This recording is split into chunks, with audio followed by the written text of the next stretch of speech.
Assalamualaikum warahmatullahi wabarakatuh.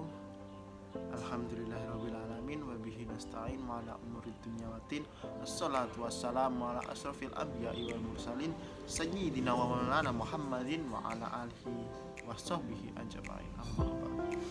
Yang terhormat Ibu Nur Rahmi Sonia selaku dosen pengampu mata kuliah manajemen kesiswaan dan serta teman-teman kelas MPID yang serta merta dirahmati oleh Allah. Pada video kali ini, saya dan teman saya Nur Aida Ristiani akan mempresentasikan makalah kami yang berjudul Orientasi Peserta Didik. Adapun bagian pembahasan dari makalah kami ada 5 poin. Yang pertama yaitu pengertian tentang orientasi peserta didik. Yang kedua adalah tujuan dan fungsinya. Yang ketiga adalah alasan dan batasan orientasi peserta didik. Alasan dan batasan orientasi peserta didik baru. Yang keempat adalah pekan orientasi peserta didik. Yang kelima adalah kegiatan orientasi peserta didik baru. Untuk poin pertama adalah pengertian orientasi peserta didik baru. Orientasi peserta didik baru adalah suatu kegiatan penerimaan siswa baru dengan memperkenalkan situasi dan kondisi lembaga pendidikannya atau sekolahnya, atau bisa disebut tempat dalam menempuh pendidikan nantinya. Situasi dan kondisi ini tentang lingkungan fisik sekolah dan lingkungan sosial dari sekolahnya. Hal yang harus dilakukan selama orientasi ini adalah 1. Sejarah sekolahan atau mengetahui sejarahnya. Yang kedua adalah aktivitas yang ada. 3. Fasilitas yang tersedia. 4. Persepsi publik. 5 adalah perkenalan dan personel sekolah lain.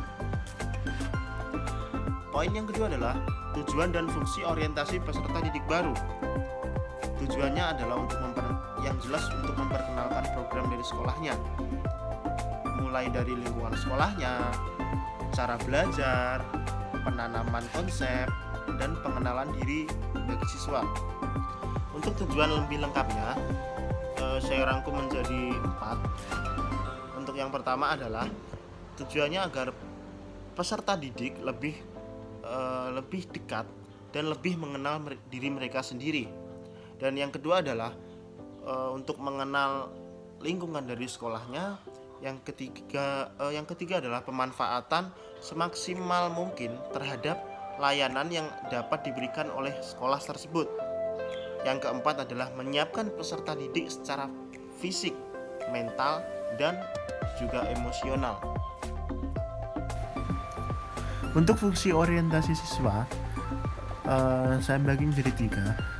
Bagi siswa sendiri, yang kedua bagi personal sekolah, yang ketiga bagi orang senior, siswa seniornya. Yang pertama yaitu bagi siswa sendiri sebagai sarana untuk mengapresiasikan diri. Selanjutnya sarana untuk mengenalkan siapa lingkungan barunya. Yang kedua bagi personal sekolahnya sebagai titik tolak dalam memberikan layanan yang mereka butuhkan. Yang ketiga bagi seniornya. Dengan orientasi ini mereka akan lebih mengenal siswa penerusnya di sekolah. Baik, langsung saja di sini saya akan meneruskan penjelasan dari pemateri sebelumnya, memasuki subbab C tentang alasan dan batasan orientasi peserta didik. Alasannya seperti yang dikemukakan peraturan menteri, bahwasanya orientasi peserta didik yaitu masa pengenalan siswa pada lingkungan sekolah yang baru. Kemudian terdapat batasan dalam sebuah orientasi peserta didik yang dijelaskan dalam pasal 3 bahwasanya sekolah dilarang melaksanakan masa orientasi yang mengarah pada tindak kekerasan, pelecehan, atau tindak destruktif lainnya yang merugikan peserta didik baru baik secara fisik maupun psikis. Subbab D tentang pekan orientasi peserta didik baru. Pekan orientasi peserta didik merupakan kelanjutan dari orientasi hari pertama sekolah. Jika pada hari pertama sekolah, siswa diperkenalkan dengan lingkungan fisik dan lingkungan sosial secara global, maka pada saat diselenggarakannya pekan orientasi peserta didik ini, peserta didik diperkenalkan sekolah secara rinci, baik meliputi tata tertib sekolah, guru dan personel sekolah, perpustakaan sekolah, laboratorium sekolah, bengkel, kantin, bimbingan dan konseling sekolah, pelayanan kesehatan sekolah, kemudian ada pelayanan asrama sekolah, kemudian orientasi program studi dan cara efektif dalam pembelajaran yang efisien di sekolah, serta yang terakhir juga diperkenalkan organisasi kesiswaan di lembaga sekolah tersebut. Subbab E tentang kegiatan orientasi peserta didik.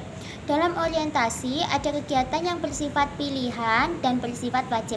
Yang bersifat pilihan ini peserta didik baru diperbolehkan memilih salah satu di antara kegiatan-kegiatan yang telah diselenggarakan oleh panitia. Dan yang kedua yaitu kegiatan yang sifatnya wajib, di antaranya yaitu yang pertama, pengisian formulir siswa baru oleh orang tua atau wali atau oleh dirinya sendiri. Yang kedua yaitu kegiatan pengenalan siswa. Yang ketiga, kegiatan pengenalan warga sekolah. Yang keempat, kegiatan mengenalkan visi dan misi, program, cara belajar, serta tata tertib sekolah. Yang keempat, kegiatan pengenalan sarana dan prasarana sekolah. Yang kelima, kegiatan pengenalan etika dan komunikasi. Yang keenam, pengenalan etika sosial antar siswa dengan guru dan siswa dengan tenaga kependidikan yang ada di sekolah tersebut. Selanjutnya yaitu kegiatan penanaman dan penumbuhan akhlak dan budi pekerti, dan yang terakhir yaitu pengenalan budaya dan peraturan sekolah tersebut. Mungkin itu saja yang bisa saya sampaikan. Kami dari kelompok 3 mohon maaf apabila banyak kekurangan. Sekian presentasi dari kami. Wassalamualaikum warahmatullahi wabarakatuh.